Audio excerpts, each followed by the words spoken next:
ನವರಸಗಳಾದಿ ಚಿಂತನೆಗಳು ಇರುವಂಥ ಒಂದು ವಿಶಿಷ್ಟ ವ್ಯಕ್ತಿತ್ವ ಕೃಷ್ಣನದು, ಭಗವಂತನ ಸ್ವರೂಪದಲ್ಲಿ. ಒಂದರ್ಥದಲ್ಲಿ ಮಂಥನಗಳಾಗ್ತದೆ ಮನೆಯಲ್ಲಿ ಕೃಷ್ಣನ ಚಿಂತನೆ ಬಗ್ಗೆ. ಭಗವಂತನಿಗೆ ಯಾವುದು ಬೇಕಾಗಿಲ್ಲ, ರಾಷ್ಟ್ರಕ್ಕೆ ಯಾವುದು ಬೇಕಾಗಿಲ್ಲ, ರಾಷ್ಟ್ರ ಪುರುಷನಿಗೆ ಯಾವುದು ಬೇಕಾಗಿಲ್ಲ. ನಮಗೋಸ್ಕರ ರಾಷ್ಟ್ರ ಬೇಕು, ನಮ್ಮ ಬದುಕಿಗೋಸ್ಕರ ಭಗವಂತ ಬೇಕು. ಕೊರೋನಾದಿಂದಾಗಿ ಆನ್ಲೈನ್ ಸ್ಪರ್ಧೆ, ರಾಷ್ಟ್ರೀಯ ಮಕ್ಕಳ ಉತ್ಸವ ಕೃಷ್ಣವೀರ ಸ್ಪರ್ಧೆ ಏನು ಅಂತ ನೀವೇನು ಮೊಬೈಲ್ ತೆಗಿಬೇಕಂತಿರಲಿಲ್ಲ. You take with the help of professionals, you make use of professionals. ಪ್ರತಿ ಮಕ್ಕಳಿಗೆ ಒಂದು ಉಡುಗೊರೆಯ ಕಿಟ್, ಕೃಷ್ಣನ ಕಡಗೋಲು, ಕೃಷ್ಣನ ಮೂರ್ತಿ ಇವತ್ತು ಲಕ್ಷಾಂತರ ಜನರ ಮನೆಯಲ್ಲಿದೆ. ಇವತ್ತು ಮನೆಯಲ್ಲಿ ಸಾಂಪ್ರದಾಯಿಕ ಕಾರ್ಯಕ್ರಮಗಳಿಗೂ ಆಧುನಿಕದ ಯಾವುದೋ ಒಂದು ಬೂಗಿ ಸಂಪ್ರದಾಯ ಒಳಗೋಗಿದೆ. ಅಷ್ಟಮಿ ದಿವಸ ಒಂದಾದರೂ ವೃಕ್ಷ ನೆಡಬೇಕಂತೆ. ಕೊರೋನಾದಿಂದಾಗಿ ಎಡತೋದಲ್ಲಿದ್ದೇವೆ, ಪುನಶ್ಚೇತನ ಆಗಬೇಕಲ್ಲ. ಕೃಷ್ಣ ತತ್ವವೇ ದಾರಿ.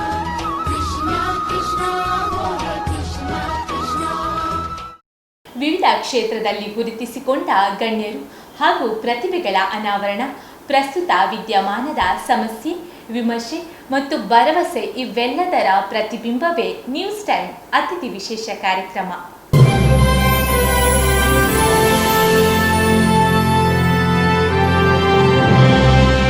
ದಕ್ಷಿಣ ಕನ್ನಡ ಜಿಲ್ಲಾ ಸಾಹಿತ್ಯ ಪರಿಷತ್ತಿನ ಅಧ್ಯಕ್ಷರು, ಕಲ್ಕುಲ ಪ್ರತಿಷ್ಠಾನ ಅಧ್ಯಕ್ಷರು ಮತ್ತು ಸಾಮಾಜಿಕ ಧಾರ್ಮಿಕ ಮುಂದಾಳು ಆಗಿರುವ ಪ್ರದೀಪ್ ಕುಮಾರ್ ಕಲ್ಕುಲ ಅವರು ಇಂದಿನ ನ್ಯೂಸ್ ಟೈಮ್ ಅತಿಥಿಯಾಗಿ ಭಾಗವಹಿಸಿದ್ದಾರೆ. ಸರ್, ಕಾರ್ಯಕ್ರಮಕ್ಕೆ ನಿಮಗೂ ಸ್ವಾಗತ. ನಮಸ್ಕಾರ. ಇದೊಂದು ಅಪರೂಪವಾದ ಕಾರ್ಯಕ್ರಮ. ಈ ರೀತಿಯ ಕಾರ್ಯಕ್ರಮ ಮಾಡಬೇಕು ಹೇಳುವ ಚಿಂತನೆ ಹೇಗೆ ಬಂತು? ನೋಡಿ, ಇದು 36 ವರ್ಷಗಳಿಂದ ಅನೂಚಿತವಾಗಿ ನಡೆದುಕೊಂಡು ಬಂದಂತಹ ಕಾರ್ಯಕ್ರಮ. ಇದು ಒಂದು ಅರ್ಥದಲ್ಲಿ ಎಲ್ಲ ನೆಲೆಗಳ ವ್ಯವಸ್ಥಿತ ರೂಪುರೇಷೆ ಇರುವಂಥ ಕಾರ್ಯಕ್ರಮ ಅಲ್ಲ. ಇದಕ್ಕೆ ಆಹ್ವಾನ ಪತ್ರಿಕೆ ಇಲ್ಲ, ಯಾವುದೇ ಮುದ್ರಣ ಸಾಹಿತ್ಯಗಳು ಇಲ್ಲ, ಅಥವಾ ಇಂಥವರು ಉದ್ಘಾಟನೆ ಮಾಡ್ತಾರೆ, ಇಂಥವರು ಸಮಾರೋಪ ಭಾಷಣ ಮಾಡ್ತಾರೆ. ಪ್ರಶ್ನೆ, ಇದು ಮಕ್ಕಳ ಉತ್ಸವ, ಕೃಷ್ಣನ ಹೆಸರಿನಲ್ಲಿ ಮಕ್ಕಳ ಉತ್ಸವ.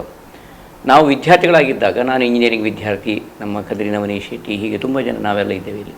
ವಿದ್ಯಾರ್ಥಿಗಳಾಗಿದ್ದಾಗ ನಮ್ಮ ಮನಸ್ಸಿಗೆ ಬಂದದ್ದು ಫ್ಯಾನ್ಸಿ ಡ್ರೆಸ್ ಕಾಂಪಿಟೀಷನ್, ಛದ್ಮವೇಷ ಸ್ಪರ್ಧೆ. ಅಂದರೆ ಒಂದರ್ಥದಲ್ಲಿ ಪೌರಾಣಿಕ ಸಂಬಂಧಿ ಉಡುಗೆ ತೊಡುಗೆಗಳೊಂದಿಗೆ ವೇದಿಕೆಗೆ ತಮ್ಮನ್ನು ತಾವು ಪ್ರಸ್ತುತಪಡಿಸುವುದಂದರೆ ಕೀಳರಿಮೆಯಿತ್ತು. ಅವಾಗ ಕೀಳರಿಮೆಯಿತ್ತು. ಯಾವುದೋ ಒಂದು ಭೂಗಿ ಸಂಪ್ರದಾಯದಲ್ಲಿ ಆ 1-2-3 ವರ್ಷಗಳಲ್ಲಿ ಅದು ಅತಿರೇಕಕ್ಕೆ ಹೋಗಿತ್ತು. ಮಕ್ಕಳನ್ನು, ಪುಟಾಣಿ ಮಕ್ಕಳನ್ನು ಮಾದಕತೆಯ ನೆಲೆಯಲ್ಲಿ ಅವರನ್ನು ಸೃಷ್ಟಿಸುತ್ತಾ ಆ ಮಕ್ಕಳಲ್ಲಿ ಮಾದಕತೆಯ ನೃತ್ಯವನ್ನು ಮಾಡ್ತಾ ಅವರು ಕಾಣ್ತಿದ್ದ ಸಂದರ್ಭ, ತಂದೆ ಪಾಲಕ ಪೋಷಕರು ಸಹಿತವಾಗಿ. ನಮಗದು ಸಹ್ಯವಾಗಲಿಲ್ಲ. ಆ ಕಾಲ ಹಾಗೆ. ಈಗದಾಗಿ ವಿದ್ಯುನ್ಮಾನ ಕ್ಷೇತ್ರಗಳಿಲ್ಲ. 36 ವರ್ಷದ ಹಿಂದೆ ನಾವೊಂದು ವ್ಯವಸ್ಥಿತ ರೀತಿಯಲ್ಲಿ ಸಣ್ಣ ಮಟ್ಟಿಗೆ 8 ಮಕ್ಕಳಿಂದ ಆರಂಭ ಮಾಡಿದಂಥ ಕಾರ್ಯಕ್ರಮ ಇದು. ಇಲ್ಲೇ ಗೋಪಾಲಕೃಷ್ಣ ಮಠದ ಜಿಡ್ಡೆಯಲ್ಲಿ ನಾವು ಸ್ವಲ್ಪ ಆಧುನಿಕ ಸ್ಪರ್ಶ ಮಾಡಿತು. ಶಾಲೆಗಳಿಗೆ ಇದರ ಪ್ರಚಾರದ ಕೆಲಸ ಮಾಡಿದ್ದೇವೆ. ನಾವು ಅಂಗನವಾಡಿಗೆ ಪ್ರಚಾರ ಮಾಡಿದ್ದೇವೆ. ಎಲ್ಲಿಯೂ ಇರಲಿಲ್ಲ ಕೃಷ್ಣವೇಷ ಸ್ಪರ್ಧೆ. ಕೃಷ್ಣ ಸರ್ವಕಾಲಿಕ, ಜಡತ್ವದಿಂದ ನವಚೇತನದತ್ತ ಕೊಂಡೊಯ್ಯುವಂಥ ಜ್ಞಾನವಂತ ಪ್ರಪಂಚ, ಶೌರ್ಯ ಪ್ರಪಂಚ, ನವರಸಗಳಾದಿ ಚಿಂತನೆಗಳು ಇರುವಂಥ ಒಂದು ವಿಶಿಷ್ಟ ವ್ಯಕ್ತಿತ್ವ ಕೃಷ್ಣನದು, ಭಗವಂತನ ಸ್ವರೂಪದಲ್ಲಿ. ಎಲ್ಲವನ್ನೂ ಹೌದು ಅನ್ನಿಸ್ತಾ, ಎಲ್ಲರಿಗೂ ಹೌದು ಎನ್ನಿಸ್ತಾ, ದುಷ್ಟ ಸಂಹಾರ, ಶಿಷ್ಟ ರಕ್ಷಣೆಯ ಚಿಂತನೆಯೊಂದಿಗೆ ಒಂದು ರಾಷ್ಟ್ರೀಯ ನೆಲೆಯಲ್ಲಿ ಪರಿಸರ ಸಂರಕ್ಷಣೆಯನ್ನು ಮೊದಲುಗೊಂಡಂತೆ ಇಟ್ಟುಕೊಂಡು ಮುಂದಕ್ಕೆ ಹೋದಂಥ ವ್ಯಕ್ತಿ. ಇಂತಹ ಮಕ್ಕಳ ಬಗ್ಗೆ, ಇಂತಹ ನೆಲೆಯಲ್ಲಿ ನಮ್ಮ ಮಕ್ಕಳು ಜಾಗೃತರಾಗಬೇಕಲ್ಲ, ನಮ್ಮ ಮಕ್ಕಳು ಅವರ ವಿಷಯವನ್ನು ಅರಿಬೇಕಲ್ಲ. ಈ ಕೀಳರಿಮೆ ಇಟ್ಟುಕೊಂಡ್ರೆ ಹೇಗಾಗ್ತದೆ? ನಮ್ಮ ಮಕ್ಕಳಿಗೆ ಯಾರನ್ನು ನಾವು ಮುಂದಕ್ಕೆ ಇಟ್ಟು ತೋರಿಸ್ಬೋದು? ದೇವರು, ಪೂಜೆ ಅದು ಒಂದು ಭಾಗ ಆದರೆ, ನಮ್ಮ ಮಕ್ಕಳಿಗೆ ಒಂದು ದಿಕ್ಕು ನಾವು ಕೊಡಬೇಕಾಗಿದೆ. ಆ ದೃಷ್ಟಿಯಿಂದ ಆರಂಭ ಮಾಡಿ ಜನ ಸ್ವೀಕಾರ ಮಾಡಿದ್ರು. ಅದು ತದನಂತರ ನಾನು ಭಾಳ ಸೂಕ್ಷ್ಮವಾಗಿ ಹೇಳೋದಿದ್ದರೆ 4 ವಿಭಾಗಗಳಾದವು, 8 ವಿಭಾಗಗಳಾದವು. 8 ವಿಭಾಗ ಹೋಗಿ 18 ವಿಭಾಗ ಆಯಿತು. ಇವಾಗ ಕಳೆದ ವರ್ಷ 36 ವಿಭಾಗಗಳಲ್ಲಿ ಏಕಕಾಲದಲ್ಲಿ 12 ವೇದಿಕೆಗಳಲ್ಲಿ, ಪ್ರತ್ಯೇಕ ವೇದಿಕೆಗಳಲ್ಲಿ ಕದ್ರಿ ದೇವಳದ ಸುತ್ತಮುತ್ತ ನಡೆದಂಥ ಈ ಒಂದು ಉತ್ಸವ ಅದು ದೇವದುರ್ಲಭ ಅಂತಲೇ ಹೇಳ್ಬೋದು. ಇವತ್ತು ನಮಗೆ ಅದು ಕನಸಿನ ಹಾಗೆ ಕಾಣುತ್ತದೆ.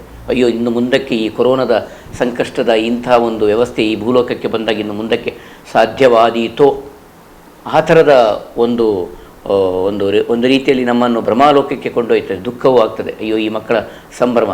ಮಂಜುನಾಥ ದೇವರಿಗೆ ಜಾತ್ರೆ ಸಾವಿರಾರು ಜನ ಬಂದು ಹೇಗೆ ನಡೀತದೋ, ಸಾವಿರಾರು ಜನರೊಂದಿಗೆ 3,500 ಮಕ್ಕಳು ಕಳೆದ ವರ್ಷ ಪಾಲಕ ಪೋಷಕ ಅಜ್ಜ ಅಜ್ಜಿ ಎಲ್ಲರನ್ನೂ ನೋಡಿಕೊಳ್ಳಿ ನೀವು. ಎಲ್ಲರೂ ಒಟ್ಟಾದಾಗ ಆ ದೇವಸ್ಥಾನದ ಸುತ್ತಮುತ್ತ ಎಲ್ಲ ಕಡೆಗಳಲ್ಲೂ ಕೃಷ್ಣಮಯ. ಎಲ್ಲಿ ತನಕ ಅಂತೇಳಿದರೆ ಒಂದೊಂದೇ ವಿಭಾಗ ಹೇಗೆ ಆರಂಭವಾಯಿತು. ಗಂಡಸರು ಹೀಗೆ ಮಾಧ್ಯಮದ ವ್ಯವಸ್ಥೆಯಲ್ಲಿ ಕೇಳಿದರು ಪತ್ರಕರ್ತರೊಬ್ಬರು, ಸಾರ್ ನೀವು ಗಂಡಸರಿಗೆ ವ್ಯವಸ್ಥೆ ಇಲ್ವಾ ಇದರಲ್ಲಿ? ವಸುದೇವ ಕೃಷ್ಣ ಉತ್ತರ ಭಾರತದಲ್ಲಿ ನಾನು ನೋಡಿದ್ದೇನೆ, ಚಿಂತನೆ ಮಾಡಿತು, ಯಶಸ್ವಿ ಆಯಿತು. ಕುಟುಂಬಿಕರು ಸೇರುವುದು ಬೇಡವಾ? ನಂದಗೋಕುಲ ಎನ್ನುವ ವಿಭಾಗ ಮಾಡಿತು ನಾವು. ಕಳೆದ ವರ್ಷ ಬಹಳ ಯಶಸ್ವಿಯಾಗಿ ನಡೀತು. ಅಂದರೆ 5ರಿಂದ ಮಿಕ್ಕಿ ಒಂದು ಯುವಕ ಮಂಡಲ ಸದಸ್ಯರು, ಒಂದು ಕುಟುಂಬದ ಸದಸ್ಯರು ಕೃಷ್ಣ ಲೋಕದ ಸೃಷ್ಟಿಯೊಂದಿಗೆ, ಕೃಷ್ಣನ ಕಥಾನಕದ ಚಿಂತನೆಯೊಂದಿಗೆ ವೇದಿಕೆಯಲ್ಲಿ ಪ್ರವೇಶವಾಗುವಂಥದ್ದು, ಬರುವಂಥದ್ದು. ಗೋವರ್ಧನಗಿರಿಯ ದಾರಿ ಕೃಷ್ಣವೋ ಹಾಗೆ ಹೀಗೋ ಯಾವುದೇ ರೀತಿಯಲ್ಲಿ, ಗೋಪಿಕಾಸ್ತ್ರೀ ಕೃಷ್ಣವೋ ಯಾವುದಾದ್ರೂ ರೀತಿಯಲ್ಲಿ ಒಂದು ಸಂದರ್ಭದಲ್ಲಿ ಭಗವದ್ಗೀತೆಯ ಆಂದೋಲನದ ಚಿಂತನೆ ಬಂದಾಗ ಗೀತಾಕೃಷ್ಣ ಅಂತೇಳುವ ಚಿಂತನೆ ಮಾಡಿತು. ಯಕ್ಷಗಾನ ನಮ್ಮ ಮೂಲ ಶಕ್ತಿ ಅಲ್ವಾ, ಅದನ್ನು ಬಿಟ್ಟು ಆಗ್ತದ? ಆರಂಭದ ವರ್ಷಗಳಲ್ಲಿ ಉಡುಪಿ ಯಕ್ಷಗಾನ ಕೇಂದ್ರದಿಂದಲೇ ಭಾಗವತರು ಬಂದು ಇಲ್ಲಿ ಆರಂಭವನ್ನು ನಾವು ಮಾಡ್ತಿದ್ದದ್ದು. ಇಲ್ಲಿ ಮಾಧ್ಯಮದವರಿಗೆ ಎಲ್ಲ ಗೊತ್ತಿರಬೇಕು. ಯಕ್ಷಕೃಷ್ಣ ವಿಭಾಗ ತೆಂಕು ಬಡಗು ಅದನ್ನು ನಾವು ಮಾಡಿದ್ದು. ಹೀಗೆ ಏನುಂಟು ಏನಿಲ್ಲ. ಕಟ್ಟಕಡೆಗೆ 20-30 ವರ್ಷಗಳಾದ ನಂತರ, ಇದೀಗ 36ನೇ ವರ್ಷ, 20-25 ವರ್ಷಗಳು, 30 ವರ್ಷ ಆದ ನಂತರ ಕದ್ರಿಯಲ್ಲಿ ಕೃಷ್ಣ ವೇಷಧಾರಿಗಳಾದಂತಹ ಮಹಿಳೆಯರು, ಮಕ್ಕಳು, ಹೆಣ್ಮಕ್ಕಳು, ಅವರು ತಾಯಂದಿರಾದರು, ಮದುವೆ ಪ್ರಾಯ, ಅವರಿಗೆ ಒಂದು ವಿಶೇಷ ಅವಕಾಶ. ನಮಗೊಂದು ವಿಭಾಗ ಸೃಷ್ಟಿ ಮಾಡಬೇಕಲ್ಲ. ದೇವಕಿ ಕೃಷ್ಣ ವಿಭಾಗ ಅಂದರೆ ನೋಡಿ, ತೊಟ್ಟಿಲ ಕೃಷ್ಣ, ವೃಕ್ಷ ಕೃಷ್ಣ, ಕಂದ ಕೃಷ್ಣ, ಮುದ್ದು ಕೃಷ್ಣ, ತುಂಟ ಕೃಷ್ಣ, ಬಾಲಕೃಷ್ಣ, ಕಿಶೋರ ಕೃಷ್ಣ, ಶ್ರೀಕೃಷ್ಣ, ಗೀತಾಕೃಷ್ಣ, ಶಂಕನಾದ, ಶಂಖ ಉದ್ಘೋಷ ಅಂದರೆ ದೊಡ್ಡ ಪ್ರಾಯದವರಿಗೆ ಅಷ್ಟೇ ವಿಭಾಗ. ABCD 1 2 3 4 ವಿಭಾಗ ಹೇಳುವ ಬದಲು ಕೃಷ್ಣನ ಚಿಂತನೆಯಲ್ಲಿ ತುಂಬಿಸಿದ್ದು ಸಹಸ್ರ ವಿಭಾಗವನ್ನು ನಾವು ಮಾಡ್ಬೋದು. ರಾಧಾಕೃಷ್ಣ, ರಾಧಾಮಾಧವ, ದೇವಕಿ ಕೃಷ್ಣ, ಯಶೋಧ ಕೃಷ್ಣ, ನಂದಗೋಕುಲ, ವಸುದೇವ ಕೃಷ್ಣ, ಯಕ್ಷಕೃಷ್ಣ, ಗಾನವೈಭವ, ಕೃಷ್ಣ ಸಂಬಂಧಿ ಪದ್ಯಗಳನ್ನು ಹಾಡುವಂಥದ್ದು, ಛಾಯಾಕೃಷ್ಣ, ಅಚ್ಯುತ ಮತ್ತು ಮಾಧವ ಎನ್ನುವಂಥ ರಸಕೃಷ್ಣ ವಿಭಾಗಗಳು, ಸಣ್ಣವರಿಗೆ ಮತ್ತು ದೊಡ್ಡವರಿಗೆ ರಸಪ್ರಶ್ನೆ ವಿಭಾಗಗಳು. ಒಂದರ್ಥದಲ್ಲಿ ಮಂಥನಗಳಾಗ್ತದೆ ಮನೆಯಲ್ಲಿ ಕೃಷ್ಣನ ಚಿಂತನೆ ಬಗ್ಗೆ. ನಮ್ಮ ಮಕ್ಕಳು ಈಗಂತೂ ಗೂಗಲ್ ಮುಖಾಂತರ, ಅದರ ಮುಖಾಂತರ, ಪುಸ್ತಕಗಳ ಮುಖಾಂತರ ಅದರ ಒಳ ಹೋಗುತ್ತಾರೆ. ಅವರು ಎಲ್ಲ ವಿಷಯಗಳನ್ನು ಅರಿತಾರೆ. ಮನೆಯಲ್ಲಿ ಚಿಂತನೆ ಆಗ್ತದೆ, ಮನೆಯಲ್ಲಿ ಸಂಘರ್ಷ ಆಗ್ತದೆ ಕೃಷ್ಣನಿಗೋಸ್ಕರ. ಮಗು ಹೌದು, ಯಾವ ವೇಷ ಹಾಕುವುದು, ಅದು ಕೃಷ್ಣ ಕಂಸನನು, ಅದು ಅಲ್ಲಲ್ಲ ಕೃಷ್ಣನದು, ಇವನು ಕುಚೇಲನ ಜೊತೆಗೆ ಯಾರಿದ್ದ ಕೃಷ್ಣನ ಇನ್ನೊಬ್ಬ ಅದು ಕುಚೇಲನ ಮಿತ್ರ, ಈ ಥರದ್ದೆಲ್ಲ ಸಂಘರ್ಷಗಳು. ಆ ಮಂಥನದಿಂದ ನವನೀತ ಸೃಷ್ಟಿಯಾಗ್ತದೆ. ಒಳ್ಳೆಯ ಒಂದು ವಿಚಾರಧಾರೆಗಳ ಒಂದು ಜೀವನಾನುಭವ ಆ ಮಕ್ಕಳಿಗೆ ದೊರೆಯುತ್ತದೆ. ಆನಂತರ ಮಕ್ಕಳು ಗೂಗಲ್ ಮುಖಾಂತರ, ಇದರ ಮುಖಾಂತರ 100ಕ್ಕೆ 80% ಮಕ್ಕಳು ಅದರ ಜ್ಞಾನವನ್ನು ಅರಿತಾರೆ. ಕೃಷ್ಣ ವರ್ಣವೈಭವ, ಇವತ್ತು ಜಾನ್ ಚಂದ್ರನ್ ನೇತೃತ್ವದಲ್ಲಿ ಸುಮಾರು 5 ವಿಭಾಗಗಳಲ್ಲಿ ವರ್ಣವೈಭವ ನಡೀತದೆ. 1-1.5 ಮಕ್ಕಳು ಭಾಗವಹಿಸ್ತಿದ್ದರು ವರ್ಣವೈಭವ ಬೇರೆ ಬೇರೆ ವಿಭಾಗಗಳಲ್ಲಿ. ಹೀಗೆ ಇದೊಂದು ವೈಭವಪೂರ್ಣವಾಗಿ ನಡೀತಿತ್ತು. ನಾನು ಬಹಳ ಸೂಕ್ಷ್ಮವಾಗಿ ಹೇಳಲಿಕ್ಕೆ ಬಯಸ್ತೇನೆ. ಕೊರೋನಾ ಮಹಾಮಾರಿ ಬಂದು 7 ತಿಂಗಳಾಗ್ತಾ ಬಂತು. ಒಂದರ್ಥದ ಭ್ರಮನಿರಸನೋ, ಒಂದರ್ಥದ ಜಡತ್ವವೋ, ಒಂದರ್ಥದ ಕತ್ತಲು ಕವಿದ ಅನುಭವವೋ, ಏನೇನೋ ಅನುಭವಗಳು ಜೀವನಾನುಭವದಲ್ಲಿ ಪ್ರಪಂಚದಾದ್ಯಂತ ಹುದುಗಿ ಹೋಗಿದೆ. ಎಲ್ಲವೂ ಬೇಡ ಎನ್ನುವ ನೆಲೆಗೆ ಕೆಲವು ಜನರು ತಲುಪುತ್ತಾ ಇದ್ದಾರೆ. ನನ್ನ ದೃಷ್ಟಿಯಿಂದ ಬೇಡ ಎನ್ನುವಂಥ ನೆಲೆಗೆ ನಾವು ತಲುಪಿದರೆ, ನಾವು ಹಿಂದಿನ ಅನುಭವಗಳನ್ನೇ ನಾವು ನೋಡ್ತಾ ಇದ್ದೇವೆ. ಭಗವಂತನಿಗೆ ಯಾವುದು ಬೇಕಾಗಿಲ್ಲ, ರಾಷ್ಟ್ರಕ್ಕೆ ಯಾವುದು ಬೇಕಾಗಿಲ್ಲ, ರಾಷ್ಟ್ರ ಪುರುಷನಿಗೆ ಯಾವುದು ಬೇಕಾಗಿಲ್ಲ. ನಮಗೋಸ್ಕರ ರಾಷ್ಟ್ರ ಬೇಕು, ನಮ್ಮ ಬದುಕಿಗೋಸ್ಕರ ಭಗವಂತ ಬೇಕು, ನಮ್ಮ ಬದುಕಿಗೋಸ್ಕರ ಗ್ರಾಂಥಿಕವಾದಂಥ ಚಿಂತನೆಗಳು, ಅಧ್ಯಯನಗಳು ಬೇಕು ನಮ್ಮ ಬದುಕನ್ನು ಸುಂದರ ಕಟ್ಟಿಕೊಳ್ಳಿಕ್ಕೆ. ಹಿಂದೆ ಬರೆದಂಥ ವೇದಗಳು, ಪುರಾಣಗಳು ಬರೆದಂಥ ಜನರಿಗೆ, ಆ ವ್ಯಕ್ತಿಗಳಿಗೆ, ಆ ವೇದಗಳಿಗೆ ನಮ್ಮಿಂದ ಏನಾಗಬೇಕಾಗಿಲ್ಲ, ನಮಗೆ ಅದರ ಜ್ಞಾನ. ಇವತ್ತು ಆಯುರ್ವೇದ ಸಾರ ಕೊರೋನಾದ ಸಂದರ್ಭದಲ್ಲಿ ಈ ವೇದಗಳ ಒಂದು ಆಯುರ್ವೇದ ಅದೇ ನಮಗೆ ಎಷ್ಟು ಶಕ್ತಿ ಕೊಡ್ತಾ ಇದೆ ಇಡೀ ಪ್ರಪಂಚಕ್ಕೆ. ನೋಡಿ, ಯೋಗ ಅದೆಷ್ಟು ಶಕ್ತಿ ಕೊಡ್ತಾ ಇದೆ ನೋಡಿ. ಈ ದಶೆಯಲ್ಲಿ ಖಂಡಿತವಾಗಿ ಈ ವರ್ಷ ಕೃಷ್ಣ ವೇಷ ಸ್ಪರ್ಧೆ, ನಾಮಾಂಕಿತವಾದಂಥ ರಾಷ್ಟ್ರೀಯ ಮಕ್ಕಳ ಉತ್ಸವ ನಡೀತದೆ ಎನ್ನುವಂಥ ಘೋಷಣೆಯನ್ನು ನಾವು ಮಾಧ್ಯಮದ ಮುಖಾಂತರ ಕೊಟ್ಟೆ. ಈ ಖಂಡಿತವಾಗಿ ನಡಿಬೇಕು ಎನ್ನುವ ನೆಲೆಯಲ್ಲಿ ಇತಿಮಿತಿಯೊಳಗೆ ನನಗೆ ದೊಡ್ಡ ಹಿರಿಯ ವಿಶೇಷ ವೈದ್ಯರೊಬ್ಬರು ಹೇಳಿದರು, ನಾನು ಹೆಸರು ಹೇಳಲಿಕ್ಕೆ ಬಯಸುವುದಿಲ್ಲ, ಈಜಲಿಕ್ಕೆ ಬರದವ ದೇವರಿದ್ದಾನಂತ ಹೇಳ್ಕೊಂಡು ನದಿಗೆ ಹಾರೋದಲ್ಲ ಕಲ್ಕೋರ್ರೆ. ಕೊರೋನಾದ ಬಗ್ಗೆ ವಿರುದ್ಧ ಈಜಲಿಕ್ಕೆ ಗೊತ್ತಿಲ್ಲ ನಮಗೆ, ಕೊರೋನಾದೊಂದಿಗೆ ಬದುಕಬೇಕು ನಾವು, ಗೊತ್ತಿಲ್ಲ. ಕೊರೋನಾ ಒಂದು ಕೂಪಕ್ಕೆ ಅಥವಾ ನದಿಗೆ ಹಾರುವ ಸಾಹಸ ಮಾಡಬೇಡಿ ಈ ವರ್ಷದ ಮಟ್ಟಕ್ಕೆ. ಮಾಡಿ ನೀವು ಕೃಷ್ಣವೇಷ ಯೋಚನೆ ಮಾಡಿ. ವಿದ್ಯುನ್ಮಾನ ಕ್ಷೇತ್ರಗಳುಂಟು, ಹಾಗುಂಟು, ಯೋಚನೆ ಮಾಡಿ. ಹೆಗಡೆಯವರ ಚಿಂತನೆಯನ್ನು ಮುಂದಿಟ್ಟುಕೊಂಡು ನಾನು ನಮ್ಮ ಸುತ್ತಮುತ್ತಲಿನ ಬಂಧುಗಳ ಮಾರ್ಗದರ್ಶನ ಮೇರೆಗೆ ಕೊರೋನಾದಿಂದಾಗಿ ಆನ್ಲೈನ್ ಸ್ಪರ್ಧೆ, ರಾಷ್ಟ್ರೀಯ ಮಕ್ಕಳ ಉತ್ಸವ ಕೃಷ್ಣವೇಷ ಸ್ಪರ್ಧೆ ಎನ್ನುವಂಥ ಚಿಂತನೆಯನ್ನು ಆರಂಭ ಮಾಡಿದ್ದೇವೆ. ಬಹುಶಃ ಇವತ್ತಿನ ಕಾಲದಲ್ಲಿ ನಮಗೆ ಈಗಾಗಲೇ ಬಂದಂಥ ಬೇರೆ ಬೇರೆಯ ಅಪೇಕ್ಷೆಗಳನ್ನು ನೋಡುವಾಗ ಅಂತಾರಾಷ್ಟ್ರೀಯ ಮಟ್ಟದಲ್ಲಿ ಇವತ್ತು ವೈರಲ್ ಆಗಿದೆ. ಇದು ಅಂತಾರಾಷ್ಟ್ರೀಯ ಮಟ್ಟದಲ್ಲಿ ನಾವು 32 ವಿಭಾಗಗಳಲ್ಲಿ ಪ್ರತ್ಯೇಕ ಜಿಮೇಲ್ ಸೃಷ್ಟಿ ಮಾಡಿ ಪ್ರತ್ಯೇಕ ವ್ಯಕ್ತಿಗಳು ಅದಕ್ಕೆ ಅದರ ಜವಾಬ್ದಾರಿ ತೆಗೆದುಕೊಂಡವರಾಗಿ ಅವರ ಮೊಬೈಲ್ ನಂಬರನ್ನು ಕೊಟ್ಟು ಇದನ್ನೆಲ್ಲ ವೈರಲ್ ಮಾಡಿದ್ದೇವೆ ನಾವು. 3 ನಿಮಿಷದ ವಿಡಿಯೋ ಲಿಂಕ್. ಅವರು ಯಾವುದೇ ಪ್ರೊಫೆಷನಲ್ಸ್ಗಳ ಹತ್ರ ವಿಡಿಯೋ ತೆಗೆದುಕೊಳ್ಬೋದು. ಛಾಯಾಗ್ರಾಹಕರಿಗೆ ಅಥವಾ ವಿಡಿಯೋಗ್ರಾಫರ್ಗೆ ಬೆಂಗಳೂರಿನ ಮೊದಲು ಇವತ್ತು ಬೆಂಗಳೂರಿಂದ ಎಷ್ಟು ಫೋನ್ ಬಂದಿದೆ, ಎಲ್ಲ ಕಡೆಗಳಲ್ಲಿ ಇದೊಂದು ಸದಾವಕಾಶ, ಅವರಿಗೊಂದು ಉದ್ಯೋಗ ಆಯಿತು. ನಾವು ಹೇಳಿದ್ದೇವೆ ನೀವೇನು ಮೊಬೈಲ್ ತೆಗಿಬೇಕಂತೇನಿಲ್ಲ, you take with the help of professionals, you make use of professionals ಉಪಯೋಗಿಸಿಕೊಂಡು ಒಳ್ಳೆಯ ಮಕ್ಕಳ ಚಿಂತನೆಯನ್ನು, ಮಕ್ಕಳ ಒಂದು ಅನುಭವದ ಅಭಿವ್ಯಕ್ತವನ್ನು ನೀವು ಅದರ ಮುಖಾಂತರ ನಮಗೆ ಕಳಿಸಿ. 3 ನಿಮಿಷ. ಅದರಲ್ಲಿ ಇದು ಯಕ್ಷಕೃಷ್ಣ ಮತ್ತು ನಂದಗೋಕುಲ ವಿಭಾಗಕ್ಕೆ 5 ನಿಮಿಷ. ಯಾಕಂದರೆ ಅದು ಬೇಕಾಗ್ತದೆ. ಅದು ಯಕ್ಷಕೃಷ್ಣ ಅಷ್ಟು ವಿಷಯ ಆಗಿ ನಂದಗೋಕುಲಕ್ಕೂ 5 ನಿಮಿಷ ಬೇಕಾಗ್ತದೆ. ಮತ್ತು ಛಾಯಾಕೃಷ್ಣಕ್ಕೆ ನಿಮಿಷದ ಪ್ರಶ್ನೆ ಇಲ್ಲ, ಅವರು ತೆಗೆದ ಅತ್ಯುತ್ತಮ ಫೋಟೋವನ್ನು ಲಿಂಕ್ ಮಾಡ್ತಾ ಹೋದರೆ ಆಯ್ತು, ಅಷ್ಟೇ. ನಮಗೆ ಲಿಂಕ್ ಮಾಡ್ತೇವೆ ನಾವು. ಅದರಲ್ಲಿ ಎಲ್ಲ ವಿಭಾಗಗಳಲ್ಲಿ ಸುಮಾರು 15 ಚಿಂತನೆಗಳನ್ನು ಆಯಿತು. ಅದನ್ನು ಎಲ್ಲ ಮಾಧ್ಯಮಗಳಿಗೆ ಲಿಂಕ್ ಕೊಡ್ತೇವೆ ನಾವು, ಎಲ್ಲ ಮಾಧ್ಯಮಗಳಿಗೆ. ಮತ್ತು ನಮ್ಮ ಕೂಡಲದಲ್ಲೂ ಅದು ನೇರ ಪ್ರಸಾರದ ಮುಖಾಂತರ ದಿನ ಇಡೀ ಅದು ಪ್ರಸರಣವಾಗ್ತದೆ. ಹಿಂದಿನ ಕ್ಲಿಪ್ಪಿಂಗ್ಸ್ಗಳನ್ನು ಅಟ್ಯಾಚ್ ಮಾಡಿಕೊಂಡು ಮಕ್ಕಳನ್ನು ಕರೆಯದೆ ಆ ದಿವಸದ ಮಟ್ಟಿಗೆ ಕೆಲವು ಪ್ರಮುಖರ ಏನಾದರೂ ಮಾತುಗಳನ್ನು ಇಟ್ಟುಕೊಂಡು ಗಾನ ವೈಭವದ ಗಾನವನ್ನು ಸೇರಿಸ್ಕೊಂಡು ನೃತ್ಯ ವೈಭವದ ನೃತ್ಯವನ್ನು ಸೇರಿಸ್ಕೊಂಡು ಇದೆಲ್ಲ ನಾವು ಮಾಡ್ತಾಯಿದ್ದೇವೆ. ಈ ವರ್ಷ ವಿಶೇಷ ಅಂತೇಳಿದರೆ ನನ್ನ ಮನಸ್ಸಿಗೆ ಹೀಗಾಗಿ ಅದು ಹುಟ್ಟಿದ್ದು. ಪ್ರತಿ ವರ್ಷ ಕಳೆದ ಒಂದು 8-10 ವರ್ಷಗಳಿಂದ ನಾವು, ಅದು ನಮಗೆ ಗೊತ್ತಿದ್ದು ನಾವು ಮಾಡಿದ್ದಲ್ಲ, ಉದ್ಘಾಟನೆ ಸಂದರ್ಭದಲ್ಲಿ ನೋಡಿ, ಇಷ್ಟು ವರ್ಷದ ಕಾರ್ಯಕ್ರಮಕ್ಕೆ ಇಂಥವರು ಉದ್ಘಾಟಕರು, ಇಂಥವರು ಸಮಾರೋಪ ಭಾಷಣ ಇಲ್ಲವೇ ಇಲ್ಲ. ಇದರಲ್ಲಿ ಆಹ್ವಾನ ಪತ್ರಿಕೆ ಇಲ್ಲ. ಪ್ರತಿ ಮಕ್ಕಳಿಗೆ ಹಾಲು ಅಥವಾ ಸಿಹಿ, ಪ್ರತಿ ಮಕ್ಕಳಿಗೆ ಒಂದು ಉಡುಗೊರೆಯ ಕಿಟ್, ಕೃಷ್ಣನ ಕಡಗೋಲು, ಕೃಷ್ಣನ ಮೂರ್ತಿ ಇವತ್ತು ಲಕ್ಷಾಂತರ ಜನರ ಮನೆಯಲ್ಲಿದೆ, ಪೂಜಾರ ವ್ಯವಸ್ಥೆಯಲ್ಲಿ ಇದೆ. ಅದು ಯಾರ ಹತ್ರ ಕೇಳಿದ್ರಿದೆ, ಅಮೇರಿಕಕ್ಕೂ ಹೋಗಿದೆ, ಜಪಾನಿಗೆ ಹೋಗಿದೆ, ಎಲ್ಲ ದೇಶಗಳಿಗೆ ಅದು ತಲುಪಿದೆ. ಅದು ಅಂದರೆ ಕೃಷ್ಣ ತತ್ವದ ಚಿಂತನೆ ಆ ಮುಖೇನ ಮಾತ್ರ ಅವರು ಸಂಭ್ರಮಿಸಿಕೊಳ್ತಾರೆ, ಅವರನ್ನು ಗುರುತಿಸಿಕೊಳ್ತಾರೆ. ಕೀಳರಿಮೆ ಹೊರಟು ಹೋಗಿದೆ ಇವತ್ತು. ಒಳ್ಳೆಯ ಚಿಂತನೆ ಇದ್ದರೆ ಯಾರೂ ಸ್ವೀಕರಿಸ್ತಾರೆ. ನಮ್ಮ ಉದ್ದೇಶವೇ ಅದು. ಕಲ್ಕುರ ಹೆಸರಲ್ಲೇ ಬೇಕಂತ ಹೇಳ್ಕೊಂಡು ಮುಂಬೈಲಿ ನಡೀತದೆ, ಗುರು ರಾಘವೇಂದ್ರ ಮಠ ಇಲ್ಲಿ ನಮ್ಮ ಇದು ಹೊಸಬೆಟ್ಟಲ್ಲಿ ನಡೀತದೆ, ಕಟೀಲಲ್ಲಿ ನಡೀತದೆ, ಕಿನ್ನಿಗೋಳಿಯಲ್ಲಿ ನಡೀತದೆ, ಕಾಸರಗೋಡಿನಲ್ಲಿ ನಡೀತದೆ, ಹೀಗೆ ಹೈದರಾಬಾದ್ನಲ್ಲಿ ನಡೀತದೆ, ಎಲ್ಲ ಕಡೆಗಳಲ್ಲಿ ನಡೀತದೆ. ಎಲ್ಲ ಕಡೆಗಳಲ್ಲಿ ಇದರ ಒಂದು ಅದು ನಮಗೆ ಕಾಪಿ ಮಾಡ್ತಾರಲ್ಲ ಸರ್, ನಮ್ಮ ಉದ್ದೇಶವೇ ಅದು. ಒಳ್ಳೆಯ ವಿಚಾರವನ್ನು ಕಾಪಿ ಮಾಡಬೇಕು. ನಮ್ಮದು ಸ್ವಂತಿಕೆ ಏನಿಲ್ಲ. ಕೃಷ್ಣನ ವಿಚಾರವನ್ನು ಮುಂದಿಡೋದು ನಮ್ಮ ಸ್ವಂತಿಕೆ ಏನಿದೆ, ಕೃಷ್ಣನ ವಿಚಾರಧಾರೆಯನ್ನು ನಾವು ಜಗತ್ತಿಗೆ ಬಿತ್ತುವಂಥ ಕೆಲಸ ಮಾಡುವಂಥದ್ದು ಅಷ್ಟೇ. ಆದರೆ ಇದಕ್ಕೊಂದು ರೂಪ ಕೊಟ್ಟಿದ್ದೇವೆ ನಾವು. ವಿದ್ಯುನ್ಮಾನ ಕ್ಷೇತ್ರಗಳು, ಬಹುರಾಷ್ಟ್ರೀಯ ನೆಲೆಗಳಲ್ಲಿ ಇದರದ್ದೆಲ್ಲ ಸ್ಪರ್ಶ ಕೊಟ್ಟು ಇದನ್ನು ನಾವು ದೊಡ್ಡದು ಮಾಡಿದ್ದೇವೆ. ಹಾಗಾಗಿ ಈ ಬಾರಿ ಆನ್ಲೈನ್ ಸ್ಪರ್ಧೆ ವಿಷಯದಲ್ಲಿ ಬಂದಾಗ ನನಗೆ ತೊಟ್ಟಿಲು ನಾವು ಕೃಷ್ಣ ಕಳೆದ ಒಂದು 8-10 ವರ್ಷದಿಂದ ನಾವು ಮಗುವನ್ನು ತೊಟ್ಟಲ್ಲಿ ಹಾಕಿ ತೂಗುವಂಥ ಪ್ರಕ್ರಿಯೆ ಅದು ಎಂಥವರಿಗಾದರೂ ಮನ ತುಂಬಿ ಬರ್ತಿತ್ತು. ಸಣ್ಣ ಸಣ್ಣ ಹಸುಗೂಸುಗಳು ಅಂತ ತರ್ತಿದ್ರು ಅವರು. ಅದು ಯಾವ ಧೈರ್ಯವೋ ತಂದೆ ತಾಯಿಗಳಿಗೆ. ಆ ಮಂಜುನಾಥ ದೇವರ ಸಾನ್ನಿಧ್ಯದಲ್ಲಿ ಆ ಕೃಷ್ಣ, ಸರ್ 5 ಬುಕ್ ಎಂಕ ಕಿಟ್ಟು ಕೊಡಬೇಕು sir, will you please give me the kit. ಹಿಂದಿಯಲ್ಲಿ, ಕನ್ನಡದಲ್ಲಿ, ಇಂಗ್ಲೀಷ್ನಲ್ಲಿ, ಎಲ್ಲ ಭಾಷೆಗಳಲ್ಲಿ ಎಲ್ಲರೂ ಬರ್ತಿದ್ದರು.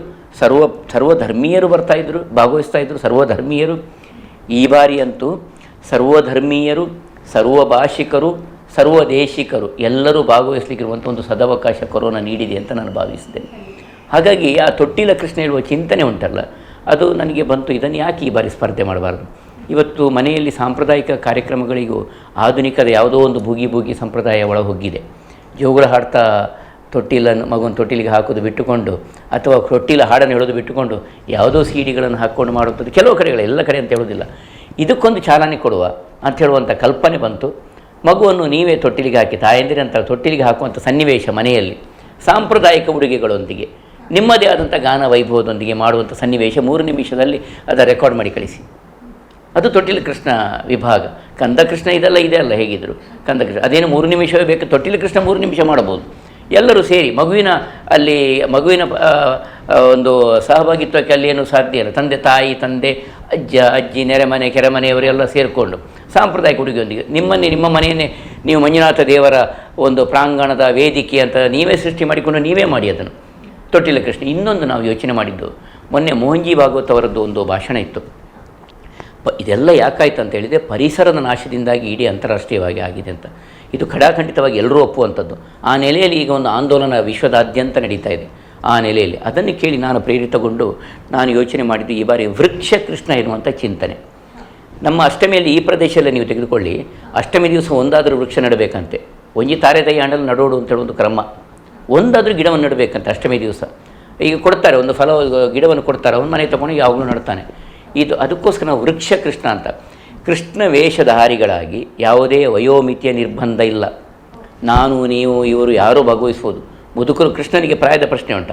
ಕೃಷ್ಣ ವೇಷಧಾರಿಯಾಗಿ ಕೃಷ್ಣನ ಸನ್ನಿವೇಶದೊಂದಿಗೆ ಅವರ ಸುತ್ತಮುತ್ತ ಬಂಧು ಬಳಗ ಅಥವಾ ಇಷ್ಟ ಮಿತ್ರರನ್ನೆಲ್ಲ ಸೇರಿಸ್ಕೊಂಡು ಫ್ಲ್ಯಾಟಿನಲ್ಲಿ ಇರುವುದಿದ್ದರೆ ಒಂದು ತುಳಸಿ ಗಿಡ ನೆಡಿ, ನನ್ನಾಗೆ ತೋಟ ಗೀಟ ಇದ್ದರೆ ಒಂದು ತೆಂಗಿನ ಗಿಡ ನೆಡುವಂಥದ್ದು ಕೆಲಸ ಮಾಡಿ, ಇಲ್ಲ ಇನ್ನೂ ಸ್ವಲ್ಪ ದೊಡ್ಡದಾದಂಥ ಒಂದು ಎಕರೆಗಟ್ಟಲೆ ಎಸ್ಟೇಟ್ ಇದ್ದರೆ ಒಂದು ವೃಕ್ಷವನ್ನು ನೆಡಿ, ಇನ್ನೂ ದೊಡ್ಡದಾದಂಥ ಭೂಮಿಯಲ್ಲೋ ಸಾರ್ವಜನಿಕ ಸ್ಥಳದಲ್ಲಾದರೆ ಒಂದು ನದಿ ತೀರದಲ್ಲೋ ಒಂದು ಗುಡ್ಡೆಯ ಬುಡದಲ್ಲೋ ಕೃಷ್ಣ ವೇಷಧಾರಿಗಳಾಗಿ ಸನ್ನಿವೇಶ ಸೃಷ್ಟಿಸಿ ನಡಿ. ವಿಡಿಯೋಗ್ರಾಫರ್ಗಳ ಮುಖಾಂತರ ಅದನ್ನು ನೀವು ತಯಾರು ಮಾಡಿ 3 ನಿಮಿಷದ್ದು ಕಳಿಸಿ ನಮಗೆ. ಇದು ನಮ್ಮ ಒಟ್ಟು ಚಿಂತನೆ. ಈ ವರ್ಷವೂ ಏನಾದರೂ ಒಂದು ಬರಬೇಕಲ್ಲ ಸಾಮಾಜಿಕ ಸಂದೇಶ. ಇದು ಎರಡು ನಾವು ಕಂಡುಕೊಂಡದ್ದು. ಒಂದು ತೊಟ್ಟಿಲ ಕೃಷ್ಣ ಮನೆಯ ಸಂಪ್ರದಾಯ ಉಳಿಯುವ ದೃಷ್ಟಿಯಿಂದ ಭಾರತೀಯ ಸಂಪ್ರದಾಯ, ಇನ್ನೊಂದು ವೃಕ್ಷ ಕೃಷ್ಣ. ಈ ಎರಡು ಕಲ್ಪನೆಗಳನ್ನು ನಾವು ಗಟ್ಟಿಯಾಗಿ ಇಟ್ಕೊಂಡಿದ್ದೇವೆ. ಈ ಸಲ ಗ್ರಾಮಾಭಿವೃದ್ಧಿಯವರು ಧರ್ಮಸ್ಥಳ ಗ್ರಾಮಾಭಿವೃದ್ಧಿಯವರು ಈ ವಿಷಯದಲ್ಲಿ ಬಹಳ ದೊಡ್ಡದಾಗಿ ಕೆಲಸ ಮಾಡ್ತಾ ಇದ್ದಾರೆ. ಹಾಗಾಗಿ ಈ ಚಿಂತನೆ ನಾನು ಹೇಳುವಂಥದ್ದಷ್ಟೇ, ಇದೊಂದು ಸದವಕಾಶ. ಎಲ್ಲ ವಿಭಾಗಗಳಲ್ಲೂ ನೀವು ನಿಮ್ಮ ಮನೆಯಲ್ಲೇ ಕೃಷ್ಣ ಲೋಕವನ್ನು ಸೃಷ್ಟಿಸಿ, ನಿಮ್ಮ ಮನೆಯಲ್ಲೇ ಸೃಷ್ಟಿಸಿ ಎಲ್ಲ ವಿಭಾಗಗಳ ಚಿಂತನೆಯನ್ನು 3 ನಿಮಿಷದ ವಿಡಿಯೋದೊಂದಿಗೆ ಅಥವಾ 5 ನಿಮಿಷದ ವಿಡಿಯೋದೊಂದಿಗೆ, ಸಣ್ಣ ಸಣ್ಣ ವಿಭಾಗಕ್ಕೆ 3 ನಿಮಿಷ ಬೇಕಂತೇನು ಹೇಳುವುದಿಲ್ಲ ನಾವು, ಬಟ್ ನಾವು ಸಮಯ ಕೊಟ್ಟದ್ದಷ್ಟೇ. ನಿಮಿಷದ ಇದರೊಂದಿಗೆ ನೀವು ನಮ್ಮ ಜಿಮೇಲಿಗೆ ನೀವು ಕಳಿಸಿಕೊಡುವ ಕೆಲಸವನ್ನು ಮಾಡಿ, ಆ ಪ್ರತ್ಯೇಕ ವಿಭಾಗದ ಎಲ್ಲ ಪ್ರಮುಖರನ್ನು ಸಂಪರ್ಕಿಸಿ ಅದರ ಮುಖಾಂತರ ಫಾಲೋ ಮಾಡಿ. ಇದು ಸ್ಪರ್ಧೆ ಅಲ್ಲ, ಇದೊಂದು ಆಂದೋಲನ. ದಯವಿಟ್ಟು ಇದು ಬಹುಮಾನ ಇಂಥದ್ರಲ್ಲಿ ಯೋಚನೆ ಮಾಡಬೇಡಿ. ಮನೆಯಲ್ಲಿ ಕೃಷ್ಣ ತತ್ವದ ಸಾಕ್ಷಾತ್ಕಾರ ಆಗಬೇಕು. ಎಲ್ಲ ಧರ್ಮೀಯರು, ಎಲ್ಲ ಭಾಷಿಕರು, ಎಲ್ಲ ಜಾತಿಯವರು, ಎಲ್ಲ ದೇಶದವರು ಇದರಲ್ಲಿ ಸೇರಿಕೊಳ್ಬೇಕು, ಖಂಡಿತವಾಗಿ ಸೇರಿಕೊಳ್ಬೇಕು. ಮತ್ತು ಇದು ನಮಗೆ ಕೊನೆಯ ದಿನಾಂಕ, ಇದನ್ನು ನಮ್ಮ ಈ ವ್ಯವಸ್ಥಾ ನೆಲೆಯಿಂದ 7ನೇ ತಾರೀಕು ಸೋಮವಾರದೊಳಗೆ ನಮಗೆಲ್ಲ ಕಳಿಸ್ಬೇಕು. 7ನೇ ತಾರೀಕು ಸೋಮವಾರದ ಒಳಗೆ, ಹೆಚ್ಚು ದಿವಸ ಇಲ್ಲ ಇನ್ನು, ಬಟ್ ಹೆಚ್ಚು ದಿವಸವೂ ಬೇಕಾಗಿಲ್ಲ ಇಷ್ಟೆಲ್ಲ ವ್ಯವಸ್ಥೆಗಳಿರುವಾಗ. ಮತ್ತು ಸಾಧ್ಯವಾದಷ್ಟು ಪ್ರಸಾದನ ಸಾಮಗ್ರಿಗಳನ್ನು, ನಾನು ಅವರನ್ನು ದೂರುವ ಹಾಗಿಲ್ಲ, ಯಾಕಂದರೆ ಅವರ ಸಹಕಾರದೊಳಗೆ ಹೇಳಿದೆಲ್ಲ ರಡ್ಡು ಮೂಜಿ 5 ಸೆಟ್ ಇಪ್ಪುನಿ ಸರ್ ಅಂತ ಹೇಳೋರ ಹತ್ರ ಇವತ್ತು 1,000 1,500 ಸೆಟ್ಟೆಲ್ಲ ಇದೆ. ಸಾಧ್ಯವಾದಷ್ಟು ಕೊರೋನಾ ನೆಲೆಯ ಎಲ್ಲ ಜಾಗೃತಗಳನ್ನು ಎಚ್ಚರಿಕೆಯಿಂದ ಗಮನಿಸಿ ನಿಮ್ಮ ಮಕ್ಕಳಿಗೆ ಆ ಉಡುಗೆ ತೊಡುಗೆಗಳನ್ನು ಹಾಕುವ ಕೆಲಸ ಮಾಡಿ. ಸಾಧ್ಯವಾದಷ್ಟು ನೀವೇ ತಯಾರಿಸಿದಂಥ ಉಡುಗೆ ತೊಡುಗೆಗಳನ್ನು ನೀವು ಮಕ್ಕಳಿಗೆ ಧರಿಸಿ ಈ ಸನ್ನಿವೇಶದಲ್ಲಿ ಭಾಗವಹಿಸುವಂಥದ್ದು ಭಾಳ ಉತ್ತಮ. ನಿಮಗೆ ನಾಮ ಹಾಕಬೇಕಾದ್ರೂ ಪ್ರಸಾದನ ಕಲಾವಿದರು ಬರಬೇಕಂತೇನಿಲ್ಲ. ಅದು ನಾನು ಅವರನ್ನು ಇದು ಮಾಡಲಿಕ್ಕೆ ಹೋಗೋದಿಲ್ಲ. ಛಾಯಾಗಾರಕರು, ವಿಡಿಯೋಗ್ರಾಹಕರು ಎಲ್ಲರನ್ನು ಉಪಯೋಗಿಸಿಕೊಂಡು ಈ ಸನ್ನಿವೇಶವನ್ನು ಶಾಶ್ವತವಾಗಿ ನಿಮ್ಮ ಸ್ಮೃತಿ ಪಟಲದಲ್ಲೂ ದಾಖಲೆಯಾಗಿರುವಂಥ ರೀತಿಯಲ್ಲಿ ಇದನ್ನು ಚಿತ್ರೀಕರಿಸಿ. ಮತ್ತೂ ಒಂದು ಮಾತು, 7ನೇ ತಾರೀಕಿನ ಒಳಗೆ ಇದನ್ನು ಕಳಿಸ್ತಿರಲ್ಲ, ಆದರೆ 10ನೇ ತಾರೀಕಿದೆಯಲ್ಲ ಕೃಷ್ಣ ಜನ್ಮಾಷ್ಟಮಿಯ ದಿವಸ, ಇದೇ ಚಿಂತನೆಯನ್ನು ಮಗದೊಮ್ಮೆ ನಿಮ್ಮ ಮನೆಯಲ್ಲಿ ನೀವು ಪುನಃ ಸೃಷ್ಟಿಸಬೇಕು. ಮಗದೊಮ್ಮೆ ಆ ದಿವಸ ಕೃಷ್ಣೋತ್ಸವ ಪ್ರಪಂಚದಾದ್ಯಂತ ನಡೀಬೇಕು. ನೀವು ಇದನ್ನು ಅಪ್ಲೋಡ್ ಮಾಡಿ ನಿಮ್ಮ ಜಿಮೇಲಿಗೆ, ನಿಮ್ಮ ವಾಟ್ಸಾಪಿಗೆ, ನಿಮ್ಮ ಫೇಸ್ಬುಕ್ಕಿಗೆ, ನಿಮ್ಮ ಟ್ವಿಟ್ಟರ್ಗೆ, ಎಂಥದೆಲ್ಲ ಉಂಟ ಸಾಮಾಜಿಕ ತಾಣಗಳು ಎಲ್ಲದರಲ್ಲೂ ಅಪ್ಲೋಡ್ ಮಾಡಿ. ಪ್ರಪಂಚದಾದ್ಯಂತ 10ನೇ ತಾರೀಕಿಗೆ ಕೃಷ್ಣ ಲೋಕ ಬಿಟ್ಟರೆ ಬೇರೇನು ಕಾಣಬಾರ್ದು. ಚಿಂತನೆಯೊಂದಿಗೆ, ನಿಮ್ಮದೇ ಹಾಡಿನೊಂದಿಗೆ. ಯಾಕೆ ನೀವು ಇನ್ನೊಬ್ಬರನ್ನು ಅವಲಂಬಿಸಿ, ನೀವು ಇನ್ನೊಬ್ಬರನ್ನು ಗ್ರಹಿಸಿ ನಿಮ್ಮದೇ ಆದಂಥ ಒಂದು ಆತ್ಮವಿಶ್ವಾಸದಿಂದ ನೀವು ಅದನ್ನು ಪ್ರಸ್ತುತ ಮಾಡುವಂಥ ಕೆಲಸವನ್ನು ಮಾಡಿ. ಮಕ್ಕಳಿಗೂ ಸದವಕಾಶ ಕೊಡಿ ಅಂತ ಹೇಳುವಂಥ ನನ್ನ ಪ್ರಾರ್ಥನೆ. ಕೃಷ್ಣನಿಗೆ ಜಾತಿ, ಮತ, ಭೇದ, ಧರ್ಮ, ಸ್ಥಳ ಯಾವುದರ ಭೇದ ಭಾವ ಇಲ್ಲಲ್ಲ, ರಾಷ್ಟ್ರದ ಭೇದ ಭಾವ ಇಲ್ಲ. ಇದು ನಮ್ಮ ಬದುಕಿಗಾಗಿ, ನಮ್ಮ ಮುಂದಿನ ಜನಾಂಗಕ್ಕಾಗಿ, ನಮ್ಮ ಪ್ರಕೃತಿಯ ಉಳಿವಿಗಾಗಿ, ನಮ್ಮ ತಾಯಂದಿರ ಜೀವನಾಧರ್ಮದ ಮಾತೃ ಸಂಸ್ಕೃತಿಯ ಒಟ್ಟು ಅದರ ಮುಂದಿನ ಜೀವನದಲ್ಲಿ ಅನುಷ್ಠಾನಕ್ಕಾಗಿ. ಮಾತೃ ಸಂಸ್ಕೃತಿ ಬಹಳ ಮುಖ್ಯವಾದದ್ದು. ಮಾತೃಧರ್ಮ, ಮಾತೃಭಾಷೆ, ಮಾತೃ ಜೀವನದ ಕ್ರಮಗಳು, ಉಡುಗೆ ತೊಡುಗೆಗಳು, ದಿರಿಸಿನಿಂದ ಮೊದಲುಗೊಂಡು ಆಹಾರ ಪದ್ಧತಿ, ಇದು ಎಲ್ಲವೂ ಉಳಿದ್ರೆ ತಾನೇ ನಮ್ಮ ಬದುಕು ಮುಂದಕ್ಕೆ ಚೆನ್ನಾಗಿರೋದು. ಈ ಕೊರೋನಾದ ವಿರುದ್ಧ ನಾವು ಕೊರೋನಾ ವಾರಿಯರ್ಸ್ಗಳು ಒಂದು ಕಡೆಯಲ್ಲಿ ತಮ್ಮ ಜೀವನವನ್ನು ಸಮರ್ಪಿಸಿ ಕೆಲಸ ಮಾಡ್ತಾಯಿದ್ದಾರೆ. ಅವರಿಗೆ ನಾವು ನಮೋ ನಮಃ ಹೇಳಬೇಕು. ನಾವು ನಮೋ ನಮಃ. ಇನ್ನೊಂದು ಬದಿಯಿಂದ ಕೊರೋನಾದೊಂದಿಗೆ ಬದುಕಬೇಕಾದರೆ ವಿಶ್ವಾಸದ ನಡೆ ಅತ್ಯಂತ ಪ್ರಾಮುಖ್ಯವಾದುದು. ಆದರೆ ಸರಕಾರದ ನಿಬಂಧನೆಗಳ ಪ್ರಕಾರದ ಪೂರ್ಣ ಎಚ್ಚರಿಕೆಯೊಂದಿಗೆ. ಮತ್ತು ಬಹುಮಾನಗಳನ್ನು ಹಾಗೆ ಅಮೇರಿಕದವರು ಇಲ್ಲಿ ಬಂದು ತಗೊಳ್ಳಿಕ್ಕೆ ಆಗಲಿಕ್ಕಿಲ್ಲ, ಆದರೂ ಇಲ್ಲಿ ಬಂದ ಸಂದರ್ಭದಲ್ಲಿ ವರ್ಷ ಇಡೀ ಕೊಡ್ತೇವೆ ನಾವು ಅವರಿಗೆ ಕೃಷ್ಣನ ಮೂರ್ತಿಯನ್ನು ಖಂಡಿತ ಕೊಡ್ತೇವೆ. ಇದು ಕಲ್ಕೂರ ಪ್ರತಿಷ್ಠಾನದ ಕಾರ್ಯಕ್ರಮವೇನ ಪ್ರದೀಪ್ ಕಲ್ಕೂರರ ಕಾರ್ಯಕ್ರಮ ಇಲ್ಲ. ಇದೊಂದು ಚಿಂತನೆ, ಎಲ್ಲರಿಗೂ ಬೇಕಾದ ಚಿಂತನೆ. ಎಲ್ಲರೂ ಸಹಕರಿಸಿ.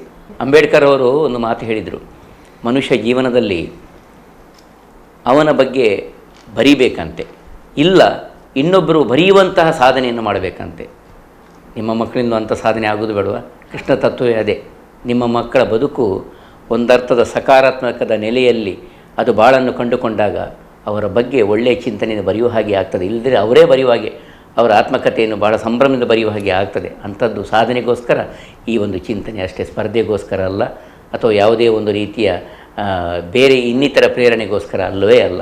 ನಮ್ಮ ಮಕ್ಕಳ ಮುಂದಿನ ಭಾವಿ ಜನಾಂಗಕ್ಕಾಗಿ ವೇದದ ಶಕ್ತಿಯನ್ನು ಅರಿಬೇಕು. ವೇದ ಅರ್ಥಾತ್ ಜ್ಞಾನವನ್ನು ಸಂಪಾದಿಸಬೇಕು. ಅವರು ಜೀವನದಲ್ಲಿ ಶ್ರಮ ಜೀವನದೊಂದಿಗೆ, ಅಂದರೆ ಅರ್ಜುನ ಜಡತ್ವಕ್ಕೆ ಹೋದಾಗ ಕೃಷ್ಣ ಅವನ ಜಡತ್ವವನ್ನು ನಿವಾರಿಸಿ, ಅವನ ಮನಸ್ಸಿನಲ್ಲಿರುವ ಭ್ರಮೆಯನ್ನು ನಿವಾರಿಸಿ, ಭಗವದ್ಗೀತೆಯನ್ನು ಉಪದೇಶಿಸಿ ಆತನಿಗೆ ಪುನರಪಿ ಜೀವನದಲ್ಲಿ ಶಕ್ತಿ ಕೊಟ್ಟಲ್ಲ.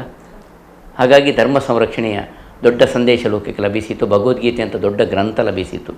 ಇವತ್ತು ಹಾಗೆ ಆಗಬೇಕಲ್ಲ. ನಾವು ಕೊರೋನಾದಿಂದಾಗಿ ಜಡತ್ವದಲ್ಲಿದ್ದೇವೆ, ಪುನಶ್ಚೇತನ ಆಗಬೇಕಲ್ಲ.